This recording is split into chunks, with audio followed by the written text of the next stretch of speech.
Welcome to the next project. Today we're working on an Epiphone Les Paul guitar repair.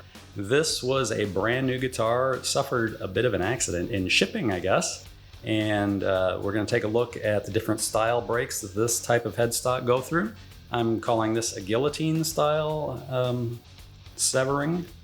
Probably a shear break would be maybe a more proper term.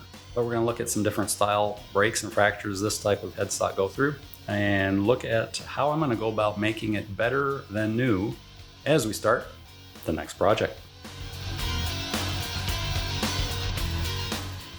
I'm going to greatly oversimplify the type of breaks that this style headstock receive. We have a break from the nut up into the headstock, which causes mayhem and destruction. We have a break much like in this guitar in this episode, which is across the width of the nut. And we also have a break from the nut back along the neck toward the heel. I can't say that any one is more desirable than the other, and then you could get a combination of a break that has a little bit of all three going on.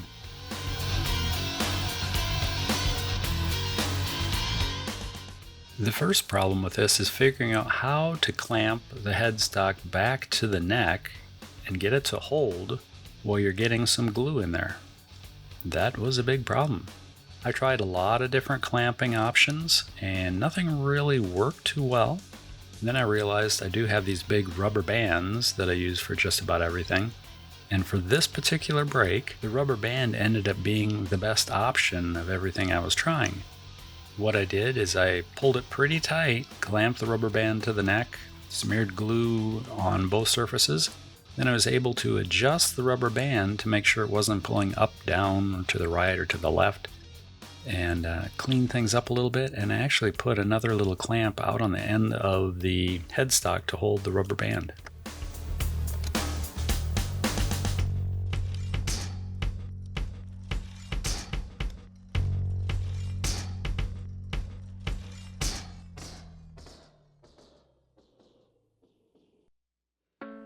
With the headstock reattached, but not actually repaired, I was able to put the whole guitar, head, neck, and body in this fancy little jig that I made. I borrowed a lot of ideas from everybody on the internet and made, what do you call this? A sled, a caddy, a trolley, something for my router.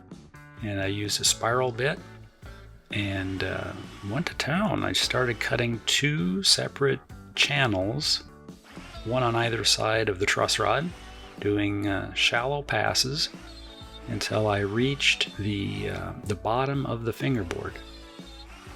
So just a little bit at a time, I keep checking my depth to get an idea of how close I'm getting to the fingerboard, and I just kept whittling away at it.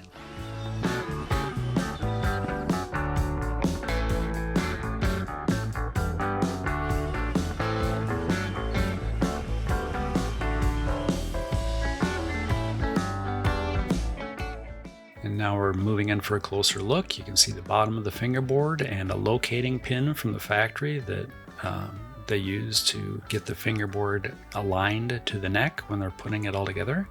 And a few shots showing the process of getting the neck, the first two channels cut.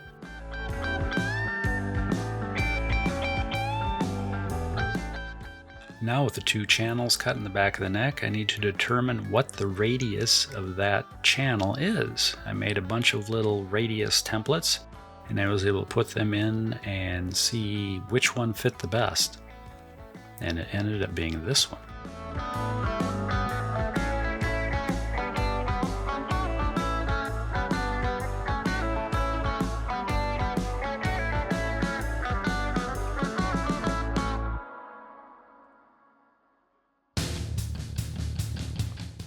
To cut the radius splines, I made a very simple little routing helper here. It has a bunch of little targets on it, and I slowly drill them out and move the locating pin to determine or to gain a slightly bigger or smaller radius as I go. I have a nice piece of mahogany, and I cut on opposing sides, and that is so when I run it through my bandsaw, I still have a center block to hold on to. And I have the two rough radius pieces cut there, and marking and sanding and fitting and more sanding and more sanding and more fitting. Ooh, a lot of work.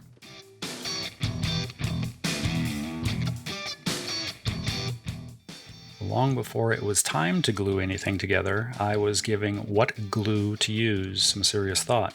There are a lot of options: epoxy, hide glue, fish glue. I use Titebond here. There's urea formaldehyde, and a lot of others, and each have their pros and cons.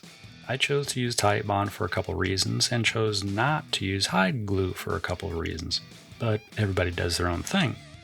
After ample drying time, the guitar came out of the clamp setup and the two splines got shaved down using a sharp chisel.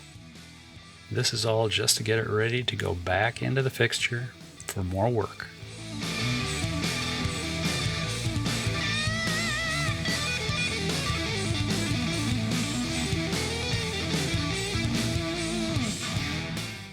This is just rough work. I'm just shaving a little bit off as I go, just getting it close enough that I'll have plenty of clearance when I do some more routing.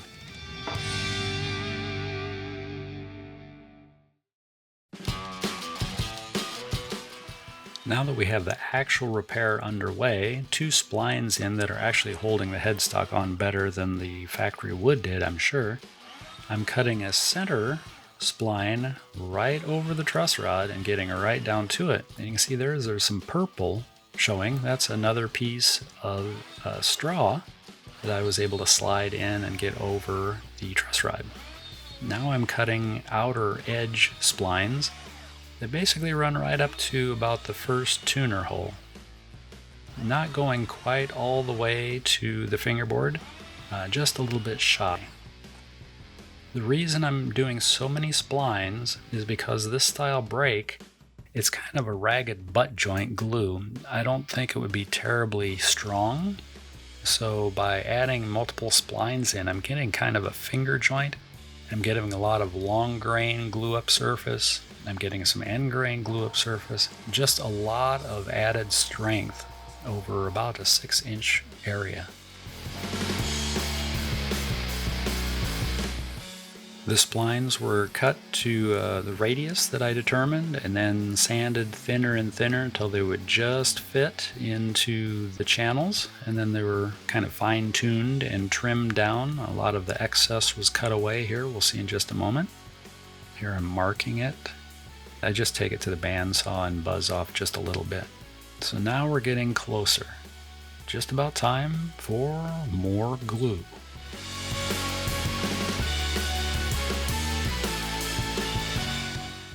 At this point, I no longer need the routing fixture. I'm able to just secure the guitar to my bench and glue the splines in.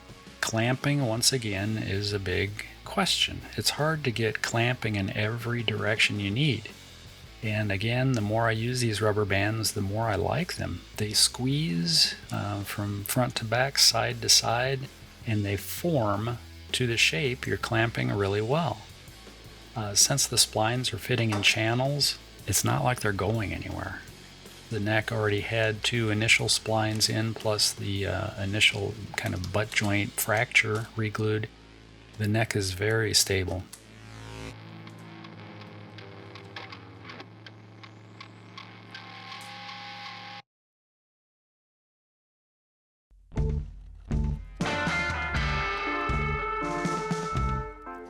Once again with a sharp chisel. I actually am known for using dull chisels whenever possible, but you know what? Sharp chisels are a nice thing. And this is a really cheap chisel. I think this is an old Stanley or Craftsman chisel that I've had since I was probably 20 years old. And I just keep sharpening it when I think about it. And it does a great job, especially for little things like this. Nothing special going on here, just whittling away a little bit at a time. Once I got it where I wanted it, I broke out a little bitty sanding block and some protective tape for my fingers and started working not only the wood down to the shape it needed to be, but also getting some of the original factory finish out of the way. And I'll just keep going because this is going to get a Simtech sanding sealer style material from the factory. It has some kind of a polyester sealer on it. It's pretty thick stuff. So here we're really close. We are at a stopping point for this episode, and we'll have one more episode, I think, to finish off this guitar. We have gotten the Les Paul headstock reattached to the body. We've done a bunch of spline work. We've made a tool to help me cut the trenches of the splines in the back of the neck. Made another little jig fixture tool thing to help me cut the actual splines that go in the trenches that we had cut. I'm kind of goofy. I like making things to help me fix and make other things. Strange, but fun. Great project so far. Everything has gone together very well. Nice snug fits and good glue up on everything. I did get all the splines shaved down with a chisel and then sanded out smooth. And before I finished it off, I dusted lightly all the sanding dust off, and then ran the paper towel soaked in super glue over the whole thing to help seal any wood dust that's in the pores of the wood back here. Seal them right in there, kind of using it as wood filler. And then I sanded that out again. And now it's ready for episode 2, which will be the sealer that goes on here, the color, which this is black, which is nice. Should be easy. I don't have to try and match wood grain or anything. I don't have to do any fancy paint jobs. And it'll get clear and polished out. And then this guitar can go back together and go on to its next life. This guitar is now better. Well, it's already better than it was when it came out of the factory, and it's not even done. The mahogany strips that I put in this neck are stronger than the original neck lumber that they used, whatever it was. It's supposed to be a mahogany alternative, but it's pretty light and pretty soft wood. So I think we're done for today, but we'll be back again very soon with the wrap up to this episode, or this project. So please hit the thumbs up button to show everybody around the world that watches YouTube that you like this video. Please ring the bell for future notifications of when I post another video of whatever it might be. Subscribe if you haven't done so already, please. And leave comments. I love hearing from everybody near, far, all around the world. It's great. It's kind of cool. We have a really great collection of people who are interested in all sorts of things, hopefully kind of like I am. Hopefully you're getting some entertainment value out of this, or maybe learning something, or learning not to do something. That's important too. So until next time, take care of yourself and those around you. Bye.